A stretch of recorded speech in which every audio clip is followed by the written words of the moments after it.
সূরাতুন নিসা আল কোরআনের ৪ নম্বর সূরা এর ৬৫ নম্বর আয়াত সম্পর্কে আমরা আলোচনা করব।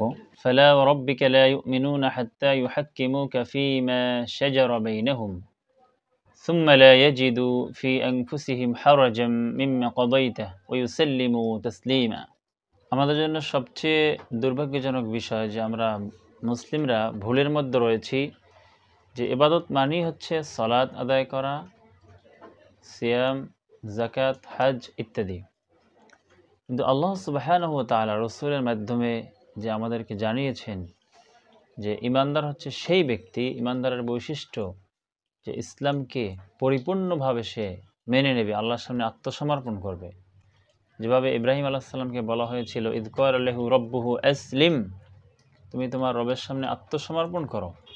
ইব্রাহিম আলাইহিস সালাম বলেছিলেন, আসলামতু লিরাব্বিল আলামিন, আমি মহান সৃষ্টিকর্তা, পালনকর্তা যিনি আমার রব, তার নিকট আত্মসমর্পণ করলাম, সারেন্ডার করলাম, সাবমিট করলাম। সূরা আহজাবের ৩৩ নম্বর সূরার ৩৬ নম্বর আয়াতে আল্লাহ বলছেন, ওমা কানা লিমুমিনিন ওয়ালা মুমিনাতিন ইযা কাদাল্লাহু ওয়া রাসূলুহু আমরান আইয়াকুনা লাহুমুল খিয়ারাতু মিন আমরিহিম ওমা কানা লিমুমিনিন ওয়ালা মুমিনাতিন।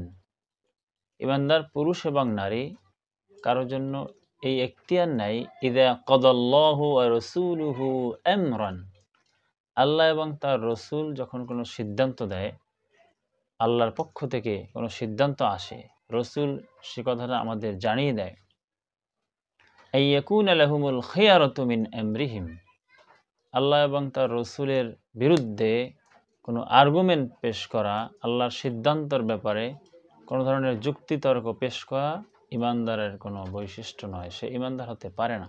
রসুলকে যে আল্লাহ পাঠিয়েছেন বিচারক হিসাবে, যে কোনো বিষয়ের সিদ্ধান্ত আল্লাহ রসুল দেবেন, বিচার ফয়সালার ক্ষেত্রে ব্যক্তিগতভাবে, পারিবারিকভাবে, সামাজিকভাবে, রাষ্ট্রীয়ভাবে কোথাও তারা রসুলকে অনুসরণ করছে না। তো সূরা নিসার ৬৫ নম্বর আয়াতে যে কথাটা আল্লাহ বলেছেন যে ফালা ওয়া রাব্বিক, শব্দটি ছিল ফাওয়া রাব্বিক, তোমার রবের শপথ। আল্লাহ শপথ করছেন, রসুলকে বলছেন যে তোমার রবের শপথ, তোমার পালনকর্তার শপথ। ওই ব্যক্তি কখনো ইমানদার হতে পারে না। হাত্তা ইউহাক্কিমুকা ফীমা শাজারা বাইনাহুম, যতক্ষণ না তোমাকে বিচারক হিসেবে সে মেনে নেবে তাদের পারস্পরিক বিচারের ক্ষেত্রে।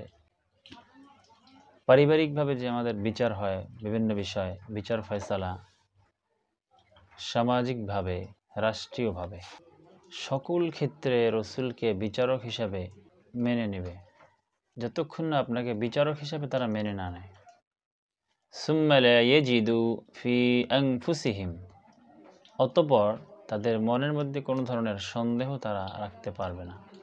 এই যে বিচার ফয়সালা হয়েছে, যদি কারো বিরুদ্ধেও যায়, এরপরেও আল্লাহ এবং তার রসুল যে ফয়সালা দিয়েছেন, কোরআন যে ফয়সালা দিয়েছে, একে সে নিঃশর্তভাবে কোনো আর্গুমেন্ট ছাড়াই সে মেনে নেবে।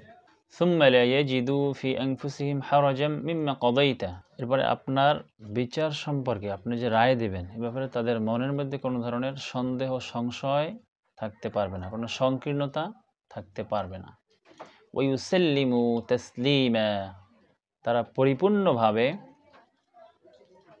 পরিপূর্ণভাবে আপনার সিদ্ধান্তের সামনে মাথা নত করবে, পরিপূর্ণভাবে সে আত্মসমর্পণ করবে।